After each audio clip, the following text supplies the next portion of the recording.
In our darkest moments, we are put to the test.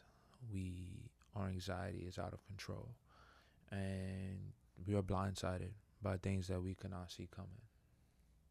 Things that you didn't think were a problem are a problem. Things that you didn't see kind of throw you off, and it's not something you could have predicted, and that's okay. Without getting into it, I had a really dark mental week by things that I thought were okay and things that I didn't think affected me, and it turns out that they really did. And in the heat of the moment, I had to deal with that, and I think I saw this thing is like in the amber of the moment, there is no why. And I'm like, damn, damn, damn. And it's like when you're going through some shit, everybody's going through different things, different times. My chair is creaking. When you're going through something and you're in the heat of the moment, there is no reason.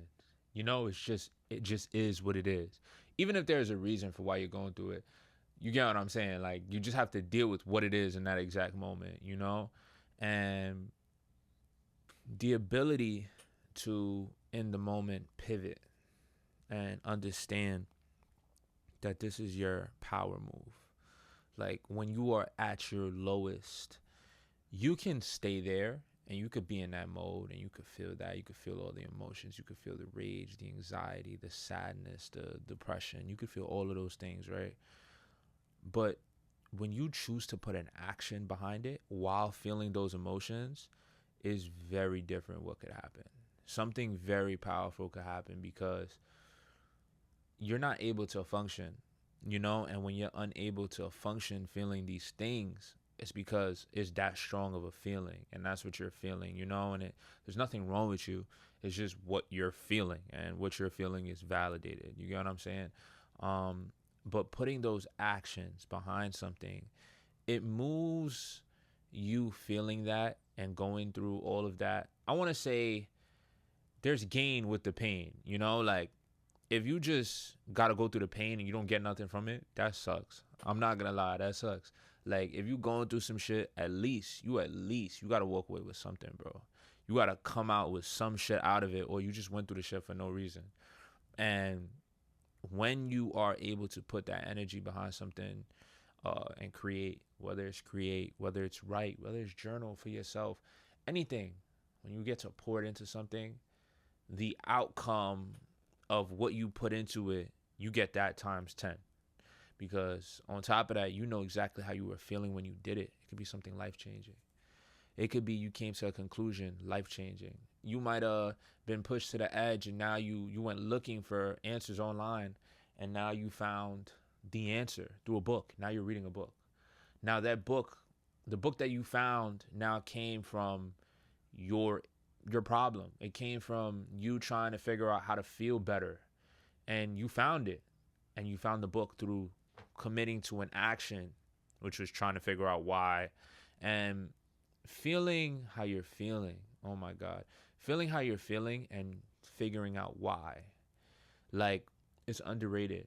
And when you don't know why, it's even better, because we still have an inkling. You still have a clue to why you feel the way you do. And it's like, when you have just, even if you have like one step out of 300 steps of why you feel how you feel, that one step is a huge indicator, and you already could tell the indicator. So now you could go off of finding out the 300 steps in which something fucks with you by just looking at the first indicator.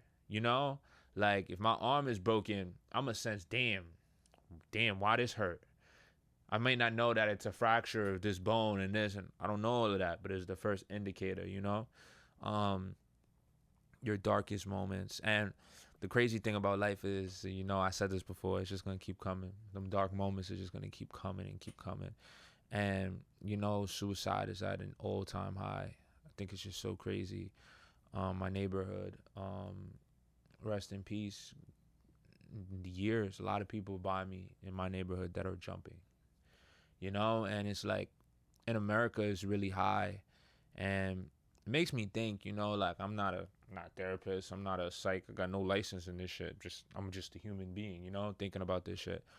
And in America, everything is just bills. Everything is, You know, everybody's in debt. Everybody's trying to figure out how to pay this and how to get through this. And even if people have money, they're going through the loop of how to make more money, you know? So it's just like, damn. And it's like, what makes people do that? And understanding that being here, being alive is such a hard thing to do, you know? And there's different levels for everybody at different points. And it's like, you being here, if you're seeing this, if you're watching this, if you're breathing, you're alive, you know that it just, certain things that is easy for us to do on different days are extremely hard, or we can't even do it, you know? So being able to look at the way you function and look at the things that being able to look at the way you function doing things that are easy to you, that are an everyday activity, you know, until when you're in a grieving state and you can't even get in the shower, you can't even eat, you can't even use the bathroom, you can't even, you know, like, and it's like, those are functions that are just regular, you know, but until you hit those moments, in those dark moments, things that are regular to you become irregular. Things that you love to do, you don't even want to do it. You can't even do it. You can't even focus on what you want to focus on because you're that stressed. The anxiety, your thoughts are going that fast, you know? And it's just like, you got to appreciate the moments where you are doing. You got to appreciate the moments when you are able. I'm able to sit here and talk to this camera. You know, there's in the week that I was going through it, I couldn't do this. You know, like I can't come here and I can't sit here, pull all this shit on, and because this is me being authentic. And it's just like I had to do something else. And it's just like, okay, understanding that in that dark, low moment, something beautiful is on the other side. And if you don't feel that way, you gotta lie to yourself, because it is the truth. Something beautiful is on the other end of you feeling all of that passion. And I guess I'm saying all of this to say that in your darkest of moments, there is something that is light. Something that is light is on the opposite side. And if you don't see it, look for it. You know, like, and things that disempower us from going about life, how we go about it, and things that slow us down, they are to be studied. Do you hear me? They are to be studied.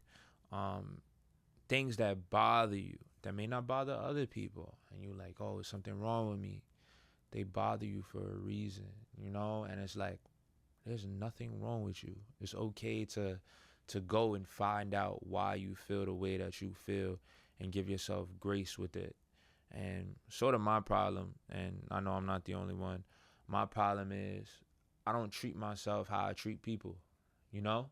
Like, you treat other people kind, you kind, maybe, you know, you kind to other people. Somebody crying, you their shoulder. Somebody's depressed, they want to talk to you, you there, you an ear for them.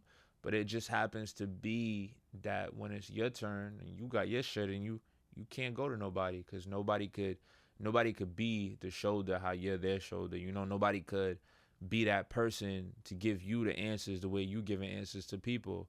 And it's just like, we have to understand that in these moments we feel alone. And when you feel alone, it's so scary. That's like the brink of depression. Like, and you know, I had this whole thing that people don't understand. Like, everybody, obviously, people don't get where you coming from. That's different. But like, once you start to feel like you're alone in this entire world, we all feel that way. Once you hit that, that should be an indicator. You know, you start to alienate from people. You start to not really talk to people. All the people that you love, you start to see them differently. You feel like everybody's against you. I feel like that's the sentence right there. And being human, there's just different points where you start to feel like everybody is against you. And when you're in these moments of like those low moments, you got to bring yourself back to surface to be able to interact with everybody else. You know, fuck everybody else at the moment, but you just got to interact with yourself. And once you get back to bay, then you can interact with other people. You get what I'm saying? But if you stay down and you stay in that mode of nobody gets it, nobody da, it gets real depressing. I'm not going to lie.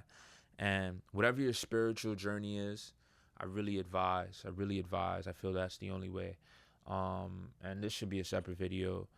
I believe you cannot win in this life until you're rolling on all three cylinders. Those three cylinders are spiritual, physical, mental. No order. Should be in order, but they gotta go in sync. And it's like, you can have one, you don't got the other. You can have two, you don't have the third one. You need all three to operate in this world that we're living in, where people are dying every day, people are murdered every day, tragedies every day, And it's like, we're all stressed. On top of that, the people living are going through their own problems, and they got people they're grieving. People aren't here. So it's just like life is a continuing, life is continually suffering, So it's not easy. Different degrees, different. Forever listening to what people are going through and how they going through it, because it's not an easy thing. And when somebody's talking about some shit, you seeing them react, you seeing them cry, you seeing them, whatever it is you seeing, it's their child, them. Like, we grew older, we're becoming adults. You get older in age, and it's like, they say it, once a man, twice a child. You're reverting back. Well, not, obviously not in your mid years and shit, but when you and people argue, it's you and their inner child arguing. I heard that shit. That shit blew my mind. I was like, damn. Because you're not even thinking. You're just responding. And how many times do we get into some shit with people where we're just responding to respond? And when we're at the lowest of the low, right? We don't give a fuck about nothing else. We don't care about nobody's response. We don't care about how we're talking to them. You don't care. And the people who do pay attention to that when they are going through something, they don't treat other people like shit. Those people are special, And certain people don't know how to do that, and it's because it's their inner child, So when you just start looking at everything like third person, you really just step outside of what it is. It's so hard. And one more thing I'm gonna add to the you thrive in your lowest moment is, I've never felt some shit like this. Hopefully somebody does agree with me. I felt so many things at once that I couldn't even tell what I was feeling. Do you know how scary that shit is? I was like, yo, what the fuck? Like, I was legit frustrated, upset, and trying to pick what I was feeling. And it was like, because I was thinking so hard and trying to pick what I was feeling, I actually couldn't tell what I was even feeling. My body just knew. That to me was a holy shit moment. It was a holy shit moment. There was no book that could save me. There was no show, there was no movie, there was no fucking song. None of those things mattered in that moment. I was like, holy shit. And spiritual. I really had to, whatever it was I was looking into, you just really got to look. And I'm not putting placing any beliefs on you. You got to find it on your own. Whatever brings you peace in this life, because God is individual to everyone. Whatever that is, you got to figure that out. That shit right there, that should save your life. I ain't even gonna lie. And the number one thing I've been hearing is, peace is not going through it. Peace is being still in the fire. Peace is being able to stand in the midst of destruction and being able to be there and say, hey, I stand here, and feel and be and not be moved, not be swayed, just be there in the middle of the fire. And for me, mind breaking, because when you're trying to not be in the fire, it's not happening. You thrive in your darkest moments. It sounds really crazy. It sounds really twisted.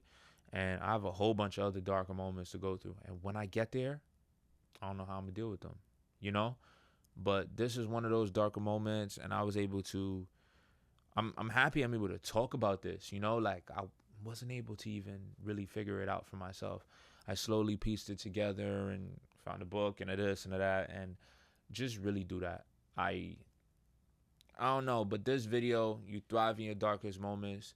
When you in that moment, this video, if I can help somebody with these words, like, I would be honored. But I just want to say to you, fuck me. There's nothing anybody can do that can save you from you but you. Everybody else is extra credit. Everybody else is motivation. Everybody else they can help lead you the right way, but nobody's going to move you like you. So please definitely stay strong. Keep fighting. Keep winning them silent battles, because you're going to go to work. Nobody's going to know that shit happened to you. Your family, nobody's going to know that shit happens to you. Like I said, you start to feel isolated. That's when suicide comes into play. So stay strong. Find a group of people to talk to. And even if you don't tell them everything, you came close. You came close. I love you guys so much. Being extremely open here. Thank you so much. I hope they're still recording, is it? It is. Thank you. Love y'all. For real, for real. Stay strong.